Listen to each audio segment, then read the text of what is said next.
Meskipun hutan Bukit Soeharto udah ditetepin jadi calon IKN atau ibu kota negara oleh Bapak Jokowi, cerita mistis dari tempat itu jelas udah jadi rahasia umum yang selalu nempel dari cerita-cerita orang. Secara kan hutan itu punya sejarah panjang, dari zaman penjajahan Jepang yang main buang pekerja mayat Romusa, sampai juga dijadiin salah satu tempat untuk pembuangan mayat-mayat Operasi Petrus. Dan kejadian mistis ini juga dialami oleh salah seorang pria yang pernah bekerja di sana, Bu. Gimana cerita yang dialamin sama orang ini?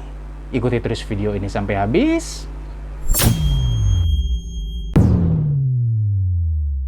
Assalamualaikum warahmatullahi wabarakatuh. Halo Sobat Cibo, terima kasih sudah kembali. Nah, mengapa Taman Hutan Raya atau disingkat dengan Tahura, kita nyebutnya Tahura aja biar gampang ya, Bu. Tahura Bukit Soeharto itu punya embel-embel Soeharto.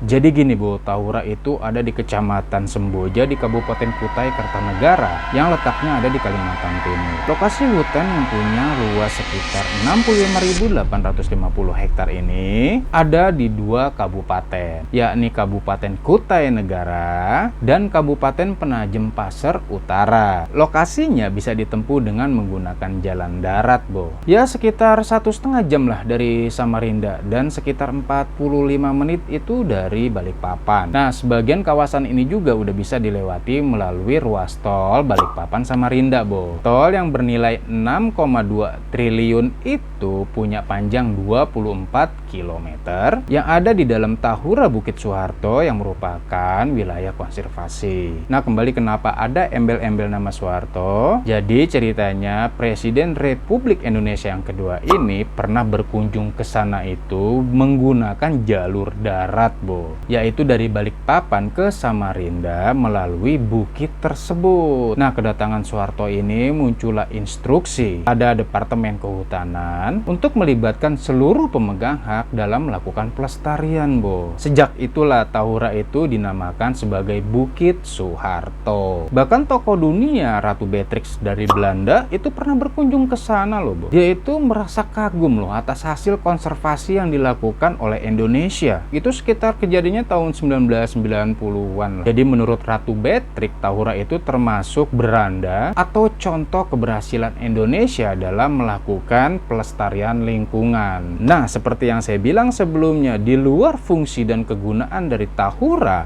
nyatanya Bukit Soeharto dipenuhi cerita mistis dan horor. Seperti yang dialamin sama seorang pria yang punya akun Twitter itu @bri. Bri ini cerita tentang pengalamannya saat dia ditugaskan atau dinas di Kalimantan Timur itu. Ya, kejadiannya itu sekitar 2013, Bu. Saat itu instansinya itu meminta dia untuk dinas ke Samarinda. Karena pada saat itu dia nggak dapat tiket dari Jakarta ke Samarinda, makanya dia putuskan untuk ke Balikpapan. Sebab yang available tiket saat itu adalah ke Balikpapan. Dan dari Balikpapan baru dia lanjutkan melalui darat ke Samarinda. Cukup lumayan juga sih perjalanan dari Balikpapan ke Samarinda yang melalui darat itu makan waktu sekitar 3 jam. Dan itu jelas melewati Bukit Soeharto. Buat Bang Bri sendiri sebenarnya Bukit Soeharto ini punya pemandangan dan kesejukannya sendiri itu dia bilang hampir sama dengan apa yang ada di ujung Kulon, Banten. Ya gimana enggak, sebab hutan raya yang dikelola oleh pemerintah ini dipenuhi sama pepohonan-pepohonan yang rindang, kata Bang Bri. Tapi ketika dia melintasi Bukit Soeharto ini, perasaannya memang rada beda katanya.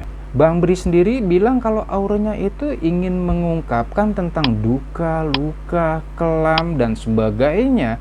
Nah, as for your info nih, Bo, bahwa Bang Bri ini memang peka terhadap hal-hal seperti itu. Dia memang dikasih bakat untuk merasakan hal-hal yang gaib seperti itu, Bo. Ya seperti aura-aura sosok tak kasat mata lah gitu. Ya itu terbukti dari teman-temannya bilang kalau Bri ini memang punya kemampuan itu. Walaupun dia sendiri bilang enggak punya dan dia enggak nyadarin itu. Ya tiba-tiba memang punya aja gitu. Pasalnya dia itu nampik atau nolak, diklaim kalau dia itu diikuti oleh makhluk tak kasat mata. Tapi sayangnya, Bu, ketika dia sampai di Samarinda, perasaan ganjilnya itu semakin kuat gitu. Dan ini jadi nyata. Ketika tiba di hotel nih, kemudian dia check-in, ternyata dia dapat kamar itu yang twin bed. Dan kamarnya sendiri menghadap ke pelabuhan. Nah, dia nggak nyaman dong dengan hal seperti itu. Dia mintalah nih pihak hotel untuk ganti kamar deh. Kayaknya nggak enak banget sih, suasananya langsung ke pelabuhan gitu. Lebih-lebih dia itu kan sendiri. Jadi twin bed itu kesannya kayak gimana gitu, kayak mubazir lah. Tapi pihak hotel mengatakan bahwa kamar yang single itu sudah penuh. Adapun satu itu sedang dalam perbaikan katanya. Ya mau nggak mau si Bri ini tetap terima.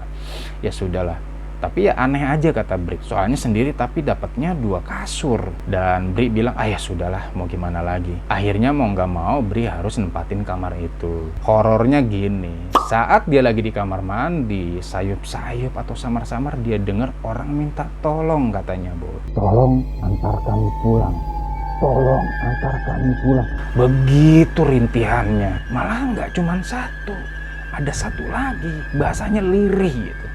Tolong antar kami pulang. Jadi 2 bahasanya, Bu. Bri berpikir positif, mungkin itu dari kamar sebelah kali ya. Akhirnya dia terusin lagi di kamar mandi ini. Ya bersih-bersih gitu deh, namanya dari perjalanan jauh kan. Udah tuh akhirnya malam itu ya udah dicuekin aja suara-suara samar-samar seperti itu. Karena suaranya samar nggak jelas. Nah, besoknya dia bangun ya normal. Akhirnya dia punya agenda bahwa dia harus melakukan eksplorasi kota. Ya semacam kayak lihat-lihat daerah situ lah. Mengingat dia itu kan baru pertama kali ke Samarinda. Nah, selesai dia mengeksplorasi ke sana ke sini di kota Samarinda, akhirnya dia pulang agak larut malam nih, sekitar jam 10 lah. Ya udah dia kembali lagi ke kamarnya, mandi lagi.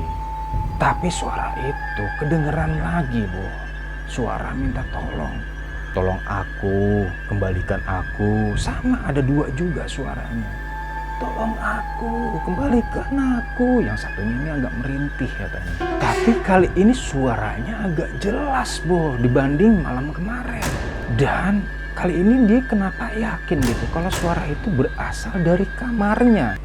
Tapi kembali Bri ini coba buat nepis gitu hal-hal kayak begitu. Mungkin perasaan gua aja atau memang sebenarnya itu dari kamar lain gitu. Hingga akhirnya dia udah nih coba positive thinking aja, dia doa-doa, ya udah akhirnya dia tidur tuh. Nah, di dalam tidurnya dia ini ngimpi didatengin 2 orang pria. Yang satunya itu pria dengan cucuran darah dan dengan muka yang rusak, serta lehernya itu nyaris putus katanya. Umurnya tuh kira-kira sekitar 45 sampai 50 tahun lah. Dia pakai baju biru dengan setelan jeans biru juga. Sedangkan pria yang satunya itu sudah tanpa kepala, Po. Pakai celana panjang warna hitam dan kaosnya abu-abu. Dengan perkataan yang sama, tolong antar kami pulang. Sontak aja kaget dong Bri, dia bangun dah langsung. Sampai keringetan, sampai napasnya nih kayak tersengal-sengal gitu, Bu. Terus sadar kalau itu cuma mimpi, akhirnya Bri ini balik lagi tidur. Tapi kali ini ngeringkuk miring. Tadinya kan tuh celentang dia tidur. Nah, ketika dia ngeringkuk miring, itu kan ada kaca tuh di samping tembok. Nah, secara nggak sengaja dia itu kan harus berhadapan kan ngeliat kaca kan. Ternyata, Bu, di kaca itu terpampanglah apa yang tadi dia mimpi.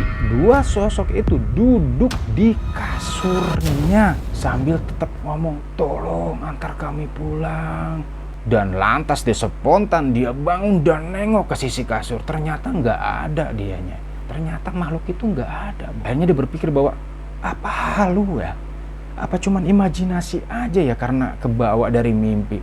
Akhirnya dia ke balkon nih keluar. Nah, setelah dia di balkon, dia nenangin diri, dia telepon deh nih temennya. Dia cerita dah tuh akhirnya tuh, bro, gue tadi ngimpi nih, mimpinya serem banget, gue didatengin sama 2 makhluk. Dan kemudian ketika gue bangun, makhluk itu ada di samping gue. Tapi setelah gue melek lagi, gue berdiri, itu udah gak ada, bro. Nah, akhirnya temennya bilang bahwa Bri ini kan punya kemampuan untuk melihat, punya kemampuan untuk merasa. Ya tolong aja mereka, kali memang mereka butuh pertolongannya Bri gitu, justru kata temennya. Ya dilematis lah Brinya jadinya. Akhirnya nih, Bo, singkat cerita, setelah pekerjaannya selesai itu Bri buru-buru deh tuh mutusin buat pulang lah ke Jakarta lah, buru-buru deh, karena makhluk ini ganggu banget gitu loh. Akhirnya dia pesan travel tuh untuk melakukan perjalanan ke Balikpapan. Ya, karena kan tiket PP-nya memang dari Balikpapan kan. Dikemas tuh barang-barangnya tuh. Untungnya pada hari itu tiket masih tersisa. Untuk bis travel itu berangkat sekitar jam 10 malam waktu Indonesia Tengah. Di sana kan masuk bagian Indonesia Tengah ya, Bu. Nah, tanpa mengindahkan saran dari temannya untuk mengantarkan makhluk itu pulang, Bri tetap putuskan untuk balik ke Jakarta. Akhirnya Bri berangkatlah menggunakan bis travel tersebut. Dan dalam perjalanan itu ternyata ada satu penumpang lagi nih, seorang pria berumuran 30 tahunan lah. Nah, ketika sudah setengah perjalanan menuju Balikpapan, tiba-tiba pria yang umur 30 tahunan ini, yang cuma satu-satunya ini, minta turun secara tiba-tiba, Bu. Bingung dong. Dia stop nih mobilnya. Pak, saya berhenti di sini aja. Gitu katanya si pria ini. Berhentilah bis travel ini nih. Kemudian setelah bisnya menepi, sebelum dia turun, dia berbisik nih sama si Bri nih. Mas, kalau bisa jangan nengok ke belakang. Sambil dengan muka kelihatan ketakutan gitu tuh, Bo. Nah, Bri bingung. Ya pasti ada yang janggal nih. Batin Bri begini nih. Nah, tapinya Bri coba buat ngangguk aja. Dia coba buat tenang. Walaupun memang sebenarnya dia takut banget gitu loh. Dan memang dia nggak berani nengok ke belakang. Nggak lama setelah penumpang itu turun, nah si supir meneruskan nih perjalanan. Berarti kan sekarang tinggal si supir dan si Bri doang nih. Terus aja nih mobil jalan hingga sampailah mereka melewati Bukit Soeharto. Ya gimana kabarnya suasana malam di Bukit Soeharto? Siang aja kan gelap, sebabnya kan banyak pohonan sana yang lebat. Tiba-tiba Bri dengar nih ada napas di belakang kupingnya, kayak ada angin orang napas gitu kan, berasa ya kalau seperti itu ya. Ya kemudian Bri mulai takut nih. Dia lihat supir, ternyata supirnya juga kelihatan kayak panik gitu, entah kenapa gitu. Nah akhirnya dia ingat nih tentang dua makhluk itu. Bri berpikir bahwa oh ini mungkin ada hubungannya nih. Dari situ dia mulai panik, mulai pucat mukanya, Bu. Saking ketakutannya, tangannya ini megang pundak supir, terus diremes tuh pundak supir. Nah, sang supir ini seakan-akan kayak tahu gitu. Dia nggak nengok ke Bri, dia tahu kalau pundaknya itu diremes sama si Bri. Sambil komat kamit mulutnya, mobil makin dikencengin aja itu jalannya. Wuss. Nah, epiknya ketika si Bri ini mendengar suara batuk di belakangnya. Di saat itulah sang supir memberhentikan mobilnya. Kemudian dua-duanya ini si supir sama Bri turun barengan dari mobil. Udah tuh mereka akhirnya nyari tempat yang aman tuh, ngejauh sedikit tuh dari mobil tuh. Setelah beberapa saat mereka istirahat, si Bri nanya, "Pak, Bapak kenapa?" Akhirnya ngaku lah nih supir. Sebenarnya supir ini udah ngelihat makhluk itu sejak dari mereka naik. Begitu pengakuannya Pak supir. Dan Bri langsung sadar. Akhirnya dia berusaha buat nelpon temennya dan mengatakan kalau dia diikuti sama makhluk itu. Nah, setelah dia menelpon temennya, itu mobil terlihat pintunya tuh terbuka, pintu penumpang. Kemudian keluarlah dua makhluk itu nyebrang jalan, Bo. Ini supir juga ngeliat ternyata. Setelah nyebrang, kemudian masuk ke hutan dan hilang. Setelah dirasa cukup aman, akhirnya mereka masuk kembali ke mobil dan meneruskan perjalanan. Nah, akhirnya di dalam perjalanan si supir nih cerita bahwa hal seperti itu sebenarnya bukan pertama kali yang dia alami. Sering, cuman tetap ketakutan adalah ketakutan. Dan si supir ini kemudian mengaitkan cerita kedua orang itu. Katanya, tahun lalu Mas, ada sebuah pembunuhan yang terjadi di Bukit Soeharto. Jadi ceritanya ada dua orang yang naik mobil, supir dan penumpangnya katanya sama kayak mereka, tapi ini kendaraan pribadi.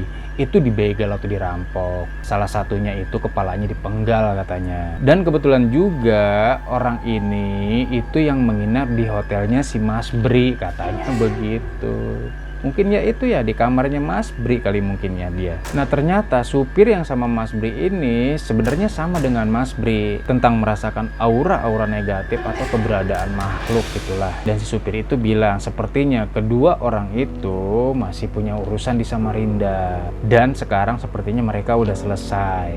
Terus mereka berniat untuk kembali ke tempat kejadian pembunuhan. Mungkin buat nyelesain urusan berikutnya kali. Entahlah gitu, kata si supir. Nah, bahwa sesuatu yang horor atau sesuatu yang menyeramkan itu kan kembali kepada kita masing-masing ya.